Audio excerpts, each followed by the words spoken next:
Call me Hershey. Everyone does. I was a small-town all-American kid from Gallup, New Mexico. During World War II, when the town stood by us Japanese Americans and didn't send us to internment camps, I wanted more than ever to serve my country. I joined the Army. By 1950, I was off to Korea. I was a big city kid from the west end of Boston, and during World War II, the GIs were our heroes. I'd never heard of Korea, but I couldn't wait to enlist. I was in my tent when this new guy walks in. I'd never seen a Japanese American before, but we found out real quick we had a lot in common. We were both squad leaders in machine gun platoons, and boy, did we help each other through some fierce fighting. By spring, we were dug in near the 38th parallel, the boundary between North and South. We had 22 men total, covering an area the size of 5 football fields. Our job, hold the line at all costs. The Chinese announcing their attack, with blaring bugles, crashing cymbals, screaming, howling.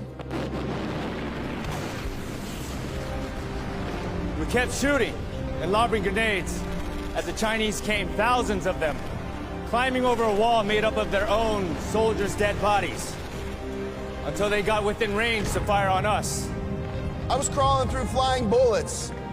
I got hit in both legs. A grenade exploded behind me, and I felt a hole near my spine, big as my fist. Warm blood dripping down from my head. I tried to get up. My legs wouldn't work. Then I blacked out. My guys held the line for over 3 hours. We were almost out of ammo and the Chinese were still coming. My duty was to save my squad, but it was hopeless as they swarmed in. How many did I kill? I didn't stop to count. The Chinese dragged me to a courtyard with other American prisoners. The pain was excruciating, the bleeding wouldn't stop. But I was never so glad to see anybody as when Hershey walked toward me. I was giving Joe what little first aid I could when the guards ordered us on a forced march to a POW camp. I couldn't walk, so Hershey half drags, half carries me.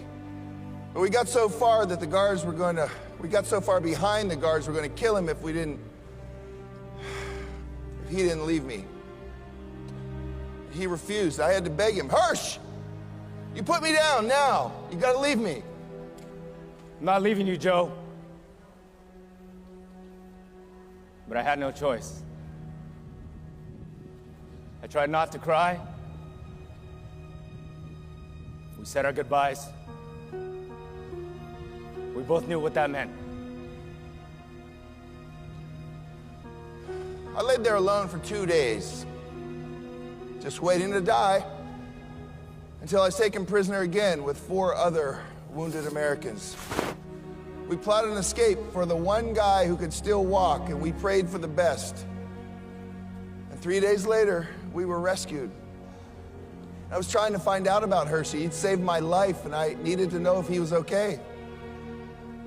The POW camp, it was another kind of hell. Every week, a couple of prisoners died from hunger. For more than 2 years, all I thought about was food and how to survive. But if I didn't give up, there was still hope. I was sent to Fort Riley in Kansas, and every day I looked through the lists of released POWs for Hershey's name, but nothing.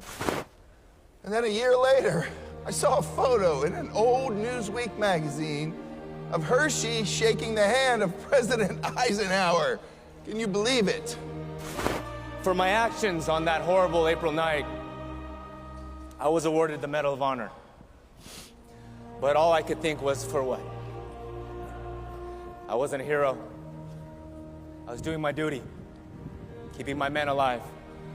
Me, I was awarded the Silver Star. But the best part was having Hershey back by my side.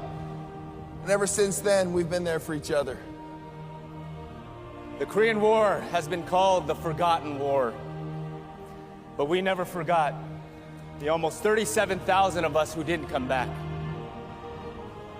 Why were we alive while so many young men had died?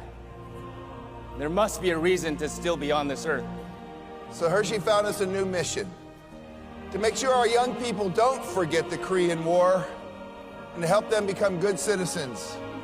So we visit schools and we share those American ideals that we all fought for. They're the values I've always tried to live by, about respecting and helping our fellow human beings. We can all rise to the occasion when duty calls. We can all be heroes.